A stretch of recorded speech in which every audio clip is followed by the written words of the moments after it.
Welcome to the Cafe Culture Podcast, a season of discussions on culture, politics, philosophy and science.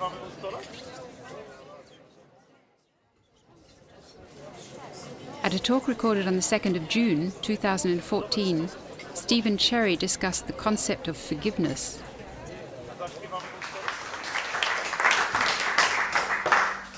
Thank you very much, Deborah, for that very warm and kind introduction. I've always felt a bit embarrassed about that line on my Twitter thing. I think I should change it, but I kind of think it's true as well. So thank you. As long as you think it's okay to be a quester and a questioner, then maybe you're with me on that. And I certainly have taken to this particular subject, that is to say forgiveness, with a very kind of questing cast of mind. You say I've got different kinds of thoughtfulness. I've never reflected on that before, but this is genuinely an exploration, and I think properly an exploration as well. I think that word is really important, and I'll say a little bit more about it when I come on to talk about forgiveness and time a little bit later. Curiously enough, while I was in Shetland last week, just got back yesterday, one of the things I did was to meet with a local group which has been drawn together by someone who's involved in community work and particularly restorative justice. And they wanted to have a day, in fact they're going to have a day on forgiveness in the autumn, and I spent a happy hour or two talking to them about what the issues might be that would come up if they were to have a day and how they might structure it and what some of the pitfalls are around forgiveness and so on.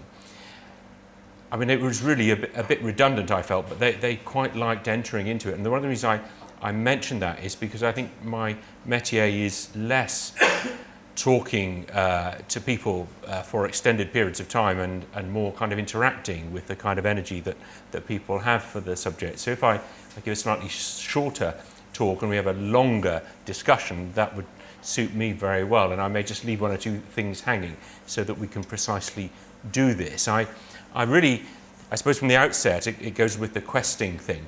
I really don't think this subject is connected up very much with a word that's quite popular in psychology and psychotherapies and counselling and so on, the word closure.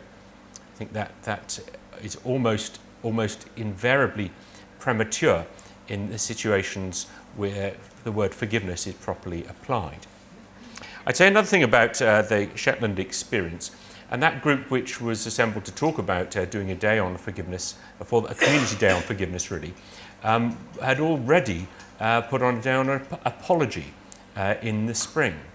And that was, I thought very pioneering of them, because hardly anyone is giving any serious thought to what apology might properly be, what its limits and boundaries are, and how it might help or hinder social or personal progress or development. It's a rather curious thing, this. But there is quite a lot of thought about forgiveness. And I think the first thing I want to say is that a certain number of years ago, let us say 25 or 30 years ago, it's pretty unlikely that if you'd had an event like this, you would have got someone along to talk about forgiveness. Whereas today, it's so likely that it's actually happened, but that's a kind of coincidence thing about that. But it's a sort of subject that people think it's appropriate to think about, to reflect on. This is a fairly new phenomenon. When I was doing a PhD on this, it was over 20 years ago now, people would say to me, but how can you study forgiveness? It's not the sort of thing you can study. And in a way, they were right, if study means reading what other people have written about it. Because if you searched through particularly the philosophical and ethical journals, you wouldn't find much about forgiveness. And if you were to look through the religious works, you'd find forgiveness referred to quite a lot. But the kind of forgiveness that those religious texts were concerned about were not the sort of forgiveness that happens after one person has hurt another and then something positive begins to happen in the relationship. It was about the forgiveness which human beings may or may not receive from God. And the the ethics of that, really, the ethics, the theological ethics of God being a forgiver, what's called salvation or justification, that kind of thing. That's what, when theologians were talking about forgiveness, they meant God's forgiveness of human beings. And they didn't get round to talking about human beings forgiving each other. So you had the philosophers ignoring it and the theologians avoiding it. And the psychologists hadn't really caught up with the idea that this was the sort of thing you could think about either. So there's this kind of gap. Now, obviously, a lot of literature deals with situations where bad things happen from one person inflicted by another, and then to go on and deal with in a kind of narrative, exploratory way what might happen next. But that had never been crystallized into any kind of organized study. So to study it was rather difficult. And my PhD thesis is, by standards of a PhD, really a huge mess. It draws on all sorts of disciplines and is extremely inconclusive. And it took 20 years from concluding that to writing a book which actually doesn't summarize the thesis at all, but takes it off in other directions. But during that time, the public interest and intellectual interest in the subject of forgiveness absolutely mushroomed and ballooned. And you may wonder why that was. I think it was because of enormous changes in the way in which the world was organized politically, not to overstate it. Particularly, the most important thing, I suppose, was the coming down of the Iron Curtain, the end of substantially the end of the communist era, and the way in which Eastern Europe was changed. That was a huge scale, and on a smaller scale, but of more symbolic intensity, was the question of what happened in South Africa, particularly the end of apartheid and the beginning of a democratic era. And those people who had in South Africa been shouting for justice and change suddenly began a different cry. They were shouting for reconciliation. And so we had, not only in that country, but also others, and at the end of the communist era, to oversimplify it, this beginnings of a new way of understanding the aftermath of tyranny and so on, and the creation of this sort of new subject, really, which was called transitional justice, which means that you can't talk about just winners and losers and revenge and actually take the bad people out of the way and the good people will get on with it. Life is, as it were, essentially the end of the Second World War. It was a different kind of transition that was required, which called upon people to have a new sort of attitude towards each other, in which people weren't cast off, but all went forward together as a new kind of community. That was the transitional justice thing. Now, within the criminal justice world, as some of you will know, the idea of restorative justice was created somewhere. And that's really developed quite a lot over the last few years as well. And that is that I actually am not very confident in talking about restorative justice, because whenever I've heard anyone talk about it, they've said different things to the person I've previously listened to.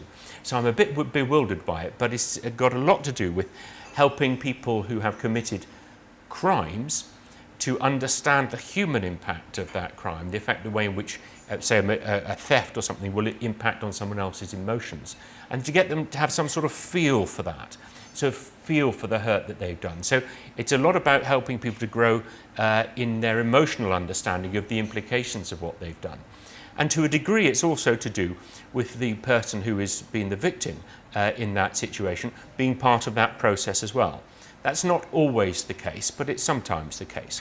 And it's sometimes the case that it issues into a kind of relationship there, or some kind of reconciliation.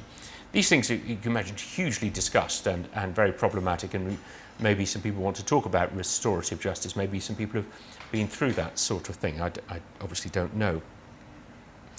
So there's quite a lot then around the area of this whole question of, well, what do we do after things have been bad or not as they should be, to go forward in a way which is really positive about the forward. So the question of justice is not only one of putting the past straight by balancing up the misery, as it were, by punishing the one who caused another to suffer, but actually going forward in such a way that has got a kind of different feel to it, saying that actually what happens in the future that's positive can, as it were, rebound into the past and help make the past a better place, or help the people in the present and the future to accept the difficulties and the challenges and the pain of the past, and maybe not grieve over that in a way that causes them to be hostile to others.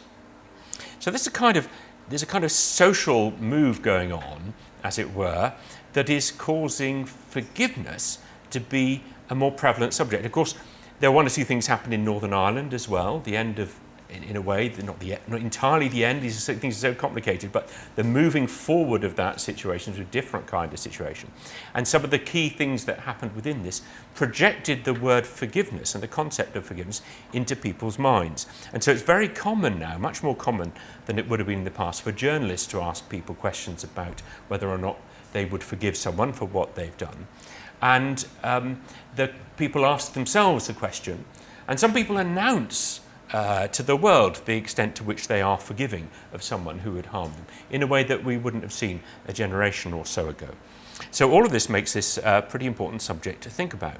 One word that I think should be absolutely abolished, but unfortunately I've just used it when it comes to forgiveness, is the word should. It's hugely problematic when people start getting ideas for themselves and about the way in which someone else should or shouldn't be forgiving. Surely we should now be forgiving, or you should now be forgiving. I think that's probably to head off in a rather unhelpful direction. And that, I guess, is because some of my understanding of this essentially subjective nature of forgiveness and the way in which every case is different. Now, I'm going to read some stuff now, in which the ideas may be a little bit more densely packed than what I've just been saying, but I hope that sets the scene a little bit. We all know that things can go wrong, and we all know that it's good to try to get things better afterwards. However, this is much easier in some cases than others. I'm just putting down a marker here, really. It makes a difference if the harm or hurt caused is severe, and it makes a difference if it was intentional or not. So just put those grids in the back of your mind. How severe was the hurt, and was it intended or not? Those things will impact quite a lot on how forgiveness feels in a situation. My own interest in this subject comes out of a way of looking at the world, this is my worldview as it were, which says that bad things are inevitable, and that spirituality and ethics come together powerfully when we focus on making a next step which is intended not to be an act of revenge or settling of any kind, but an act of transformation. Making good out of evil is interesting to me both pragmatically and philosophically, as there is, I believe, a plentiful supply of evil and hurt and harm, and if only that could be transformed, then we would be in a very positive place, and certainly a much better place than one of wishing that evil did not happen and people didn't get hurt, or resenting the fact that it's all happened to me. Those, it seemed to me, are unhelpful ways forward. So as you can tell, I believe in original sin. That's part of my kind of belief package. And it's believing that we're never going to make things perfect. It means that you have to be pretty serious about dealing with imperfections of one kind or another. So I take the view that forgiveness potentially has tremendous power. However, I'm coming to realise that a sentence like that curiously reifies forgiveness. It makes it into a thing, as it were, which has its own power, energy and identity. Well, I don't think that's quite right. It's just a figure of speech. And I think that when we see forgiveness actually happen, or when we are involved in it, either as a giver or a receiver, we know that we've experienced something of real and surpassing worth, both in its own right and because of the transformation it brings about. A real forgiveness, as it were, is a really wonderful thing, but I think it's also a pretty rare thing, actually, and probably much more rare than we ordinarily think. But try, I don't want everyone to sort of come out with stuff here, but if you think back to, the last time I really felt forgiven, or really felt that I forgave, it probably wasn't that recently. These are dotted about our life's experience. That doesn't mean to say they're unimportant, they're supremely important. But I think it's important or significant just to recognise that these things don't happen every day, nor do they happen easily. I was at a colloquium on forgiveness the other day, and a psychiatrist was speaking. He said, I'm going to completely forget about the idea of defining forgiveness. If you try and read all these things about that, just simply does your head in. We just say we know what forgiveness is. Well, that's a kind of approach, but I think we need to try a bit harder than that. So I'm going to tell you what I think forgiveness is. I understand it to be the gift of a victim to the perpetrator of freedom from the relational and attitudinal consequences that might quite rightly follow after the infliction of unjust hurt. This can be summarised as the forswearing of resentment, but it also means, which is a phrase of Bishop Butler, one time of Durham, 17th century, but it also means giving up anger, and it also means giving up your victim status. One of the things I write in the book is the thing that the victim gives away is not so much their desire for revenge as their status as a victim. Once you've forgiven, you can no longer kind of claim, but I'm your victim. You're so saying, no, I'm your equal now. And so it's quite a powerful thing in that way. Now, a funny thing about forgiveness, in my view, is that it can only ever be an undeserved gift. You can't earn forgiveness. And that means that it comes from the generosity of spirit of the victim, not from their sense of duty. Still less from their sense of grudging duty. You can't grudgingly forgive. That sort of doesn't work. It has to be a kind of really free and generous and nice gift. Forgiveness also depends on trust. That is to say, when you forgive, you make yourself vulnerable to the perpetrator again.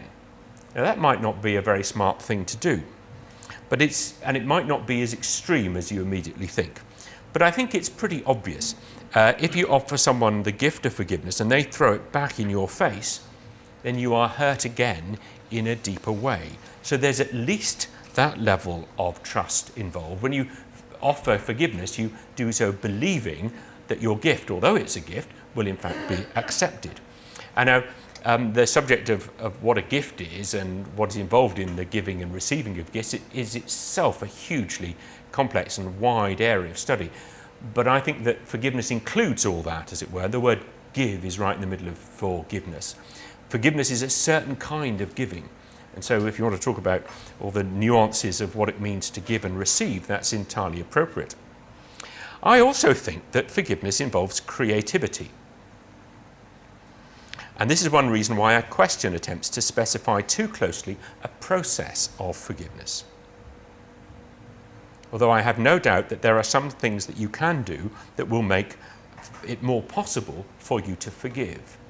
I think the point about forgiveness being creative is a really exciting and interesting one. If you're interested in Christian theology, which obviously that's got a starting point for me in a way, you'll know that forgiveness is traditionally located under the heading of salvation, sort of God putting things right in the world, which has previously been created. But I want to sort of take it out of there, not completely because it belongs partly there, but stick it into the creative side and say and to make the point that forgiveness is not something which is like a device or a tool that you can get off the peg, but has to be freshly minted in every situation. That's one of the reasons why the should word is so unhelpful, because the should it's always based on a paradigm from elsewhere. And there's quite a lot of shoulding about forgiveness that goes on, especially in the church, and it always involves a dulling down, and I believe it actually takes away from someone the possibility that they might genuinely and creatively forgive in a situation. So it's not about being after a form of words, it's about working out what is the way in which this generosity of spirit of the victim can be expressed in all the contingencies that are relevant in a particular situation. In order to forgive, you have to want to forgive. I made that point earlier, you can't forgive grudgingly, but it's also the case, I think, that you can't forgive just by willpower. You can only do it because you want to do it, but you can't do it just because you want to do it. You can want to forgive and yet not be able to forgive. It kind of reveals something about our torment and anguish as human beings. Forgiveness seems to come from a deeper place in the person than the will. I find that quite an interesting thought. And in the book I said this is a bit like falling asleep. there's two things, no, three things you can't do just by will. I think one, you can't will yourself to fall asleep. You have to stop willing yourself to fall asleep to fall asleep. You see what I mean? Equally, you can't deliberately forget things. Just try and deliberately forget something, it's going to be in your mind. You haven't forgotten it. So it is with forgiveness. You can't overcome resentment by focusing on the resentment you're trying to overcome. What you can do, though, is create the conditions, as it were, around yourself and put yourself in the place where forgiveness may begin to flow. That's a different kind of thing. And so you know, I like to be paradoxical. So in some ways, I think that forgiveness is sometimes more likely to happen if you back off from all the language and pressure to forgive, and step away from it. So I'm worried about too much preaching and so on about forgiveness. So I do think it does need to be explored. I'm completely sure that forgiveness takes time. This is a commonplace now, and I expect everyone would sort of, if you were the nodding type, I guess you might have nodded at that point. Yes, we think it takes time. But a few decades ago, this seems quite a new idea. Really? It doesn't just happen. No, it takes time. But then people say, it's a process. And I say, oh no, can't we say it takes time without saying it's a process? Because it's a process implies something much more mechanical than it needs to be. In fact, I wrote something once called, it was a course, and it was called The Journey of Forgiveness. And I went to the first session, and people said, were outraged. I mean, some people love the idea of a journey of forgiveness. They said, no, it's not a journey.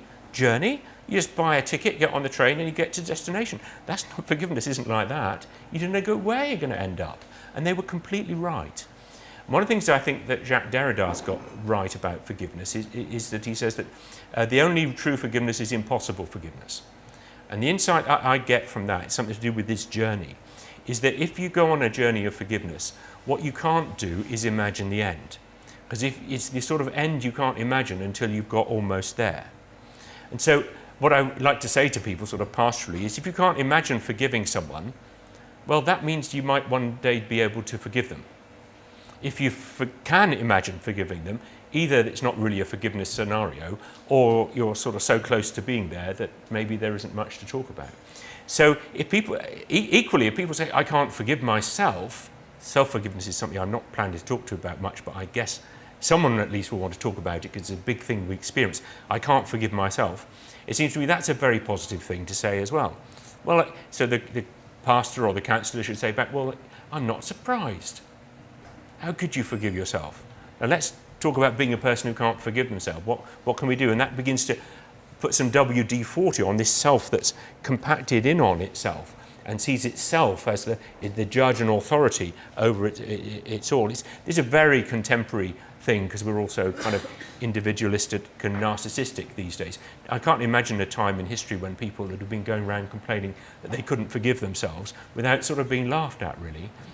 But it's where we are now.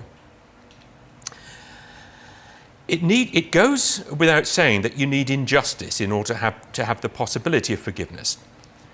Just because you're angry or resentful or bitter doesn't mean that anyone has done anything wrong. You might just be grumpy, or you might be mistaken about the cause of your hurt.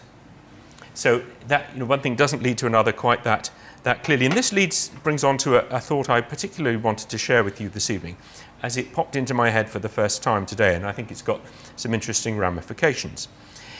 This point about it's not just because you feel bad that someone needs to be forgiven, makes it clear that, and the point that you may be mistaken about the cause of your hurt, makes it clear that you also need, for forgiveness, to have a reasonably congruent view of the cause of the hurt between the victim and the perpetrator. They've got to kind of see things in a reasonably congruent way.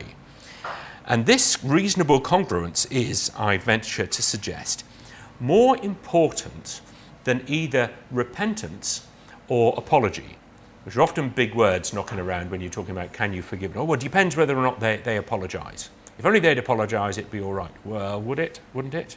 What's going on when people apologise? Oh, but they need to repent. They need to have a change of mind. They need to have a change of heart. They need to have a change of attitude. Then I'll forgive. Well, would you? Because how will you know it's genuine or not? It seems to me that things like repentance and apology can be construed as actually evidence of this growing congruence of understanding of what caused the hurt in the first place. Because certainly if that is dissonant or not congruent, then forgiveness is going to be all over the place, and you can't really do it. Because you ever try forgiving someone whom you believe to have hurt you, and they don't think they've hurt you, and you will not find your relationship improving. You know, it's very horrible to be forgiven for something you don't think you've done. And that's because we know perfectly well that within forgiveness is actually a judgment. Forgiveness implies that something is wrong. So there has to be a mutuality in understanding what went wrong and why before you can get into a forgiveness kind of place. I'd be very interested to know what people make of that. They've got stronger doctrines of repentance and apology and so on. So far, I've been taking it for granted that forgiveness is a development of a relationship between a hurt person and the one who did the hurting. And I've used this rather kind of simplified situation of a victim and a perpetrator. I did a day in London for people involved in spirituality and spiritual direction, and on this subject, it all went horribly wrong because they wouldn't actually accept that polarity. They said, no, it's not like that. So I said, what do you mean? No, so we all do things wrong, and we all have wrong things done to us. We're all both victims and perpetrators. So we take a holistic view, they were saying. So that's fine, but it doesn't tell you what to do in a situation where someone really does hurt another person, and it's clearly unjust and so on. That didn't seem to disturb them terribly much. And I know what I'm talking about is a cartoon, because actually in life, we're all good and bad and all mixed up and so on. But I think forgiveness is a word that is particularly relevant to a situation where some person has been hurt in a way that deeply troubles them, and they know is unjust and unfair, and it's got under their skin. It's not just that they understand it to be wrong, but they feel it to be wrong, and it kind of stays with them in a way that means that things are going on. And the forgiveness is in a way about allowing that to settle into the past in its proper place. But my main point here is that it's a development of the relationship. But there's quite a lot of talk about forgiveness these days which doesn't really look at it like that. In fact, an enormous amount of work done to help people forgive independently of any action or even contact with the perpetrator. Now, there's a lot to be said for this.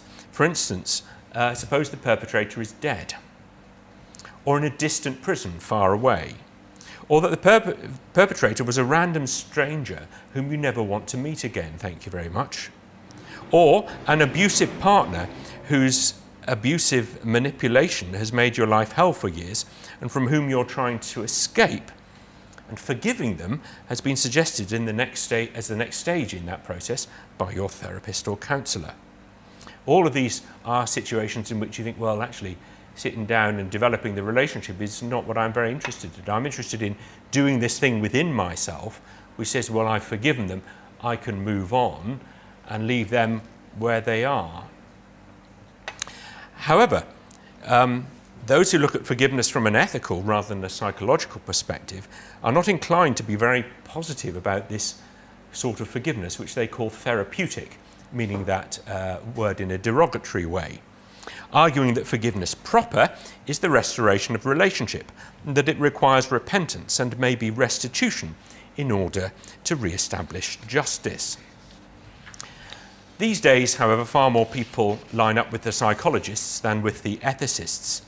That shouldn't surprise us, but maybe we would want to discuss how important it is for the forgiver to have justice in mind and to withhold forgiveness from the person who has hurt them. Is it ever important not to forgive? It's a really important question to ask, and one of the books I brought here to wave around is this splendid text called Resentment's Virtue, meaning that resentment can be a good thing. And one of the things that I think it's always important to say, especially in the context of this sort of psychologized therapeutic forgiveness, where people want to forgive so that they can have all the health and other benefits of having forgiven, because it's good for your blood pressure and your stress levels and all sorts of things to have kind of done the forgiveness thing. I think that some people sometimes might actually be doing a better service to the world and themselves by saying, no, I'm not forgiving, I'm going to bear the burden of carrying this resentment. Why? Because this is wrong, and it must be seen to be wrong, and no one else is carrying this judgment. So obviously it's a different thing if someone has done something to you, they've now been judged by the state, they're in prison or whatever, the justice has been dealt with, then you might go forward sort of bringing your attitudinal stuff to that, your personal stuff to that, and making a gesture of or believing yourself to have forgiven. But suppose the person is scot-free, as it were, and that what's happening to you is not recognised by anyone else as being wrong, but there's a truthfulness in it. And it seems to be under those circumstances, you need to hold on to the grudge, the resentment. I talk in my book about having a good grudge. And the situation we're thinking about, actually, for a good grudge, might be one of ongoing oppression. So if you're in an oppressive regime, it might be absolutely right to hold on to the resentment for that and to act out of it. Anything which requires a protest because it's unjust. And so there's a sacrifice and something appropriate in not forgiving. And in fact, I also talk in the book about something I think is very dangerous, which is to develop, as it were, forgiver syndrome. And that is because you desire so much to be a forgiver that you kind of take lots of shortcuts and so organise the world that you can understand yourself in the light of being, a supremely forgiving person, as if this were the only virtue going. Now, the problem with forgiveness and why it's so difficult is because it's caught between two very good things. One is justice and the other is mercy. And forgiveness doesn't capitulate to either. It wants to have both live. What's the just thing to do here? What's also the merciful thing to do here? And if you're interested in being a forgiving person, I think what you're interested in saying is, I'm going to keep both of these things going. And that the danger with moving forgiveness completely into the psychological realm and out of the ethical or theological realm is you lose a lot of that substance, and it just becomes a kind of another version of the helping yourself feel better about yourself. It just happens to be a bit of yourself that was made miserable by someone else rather than the misery you've inflicted on yourself. And of course, the industry of this forgiveness is precisely paralleled by the industry of encouraging people in self-forgiveness, which is at least worthy of a conversation rather than just being taken at face value as a concept. I said I'd tell one or two stories. I wanted to say something about Michael Lapsley. He's an Anglican priest. He's a New Zealander, but he went at a fairly young age to South Africa. And when he went there, he was appalled by what he found, because he realised he's white. He was defined by the colour of his skin, and he instantly became a member of the oppressing class, as it were. So he became an activist in the ANC. He was exiled from South Africa, and just before the end of apartheid was sent a parcel bomb, which blew off both his hands and took out one of his eyes and his eardrums and so on. So he was rendered really pretty helpless by this. He's now working on a project called Healing of Memories, which is essentially set up to help the many, many people in South Africa whose suffering was not personal enough or great enough to be touched by the Truth and Reconciliation Commission. And people sometimes ask, he came to Durham last summer, and he's talking about this, and he said, people sometimes ask me if I've forgiven the people who sent the letter bomb. And he says, well, of course not, because I don't know who sent it. No one's ever come forward. And then the next question, well, suppose they did come forward. You're a Christian priest, you should be forgiving. Would you forgive them? Because, the past is the past. He says, well, no, I think you and I need to have a bit of a conversation here. So you sit down, I'll get you a cup of tea, let's have a chat about this. First thing I want to know, are you still in the habit of sending people letter bombs? I'd like to know that very much. Secondly, have you got a good job, got a good income? What do you do with your money? And what do you do with your time? There's quite a lot of people who need help in this world. Are you doing much to help them, or are you just living a self-indulgent life? And another thing we need to talk about is my dependency. I haven't got hands anymore, so I need care all the time. Are you going to be making a contribution towards the way in which I live in the future, and so on? Now, if we can get through this conversation reasonably, then maybe we would get onto the forgiveness conversation a bit later. But it's not right to put forgiveness at the front of the queue, as it were, as if then you can do what you like and to someone and then have a change of heart and it moves on. Very interesting perspective, very powerful. I think it's also clear from what I've been saying that I've been very focused on the interpersonal. On the other hand, I don't want to tie forgiveness down too precisely, but I don't think it's terribly helpful to talk about forgiveness in the public domain as people sometimes do. I think it's helpful to distinguish between forgiveness, which is what a person can do, and pardon, which is what an organisation or institution or a country can do. And so amnesty, I would see, is like forgiveness, but not really the same thing. So someone can be given amnesty but not forgiven. They can be forgiven but not given amnesty. You see what I mean? These things do tend to get rather muddled up, and you may have different views about it. I think that forgiveness involves personal emotional adjustment and a kind of promise to stay with the act of forgiving into the future. Now, this is my last point, really. It's a kind of promise. I think it is a promise, but it's a hopeful promise. It is very difficult to say, if you've forgiven someone, or you think you've forgiven, or you intend to forgive them, that you actually have, and that's the end of it. Because it is an emotional thing, and we never know what our emotions are going to do next. You can't outthink your emotions. That's the point of having emotions. Emotions are like a kind of personal onboard House of Lords. It's a second chamber, as it were, to work out how you're going to respond to the world. Sometimes you have to listen to them because they're ahead of your mind. And people who've forgiven say things like, but then I woke up one morning and I was full of rage again. And I had to start all over again. A lovely phrase, which I think is very, very true, is forgiveness is fluid. And that describes that emotional adjustment and response. But there's also a problem with thinking that forgiveness is a once and for all, that is it business. And that is, you're going to see what the perpetrator does in the future. And you've trusted them and so on, there's been this, but they may let themselves down, let you down again. Does this, because you've forgiven them, mean that you are, the first offence is nothing and the second offence and forgotten? No, it doesn't mean that, does it? So I think there is an interesting thing about that. Yeah, I'll probably stop there, I think. Just one final point, Deborah, and that is that the ethicists have often distinguished between forgiving and condoning. Condoning is when you tolerate something. Forgiveness is when you say, no, it's wrong, but I still forgive you. That's a nice, simple distinction. I think very often in practice, what we call forgiveness is what you might call enlightened, wise, sensible condonation. That's actually what happens most of the time. And true forgiveness is extremely rare. But nonetheless, extremely interesting, and I hope you found those thoughts about it thought-provoking.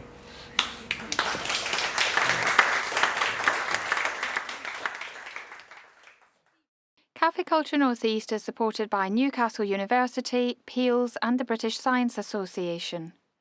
We're also supported by Ginger's Cafe in Dance City, who host the events.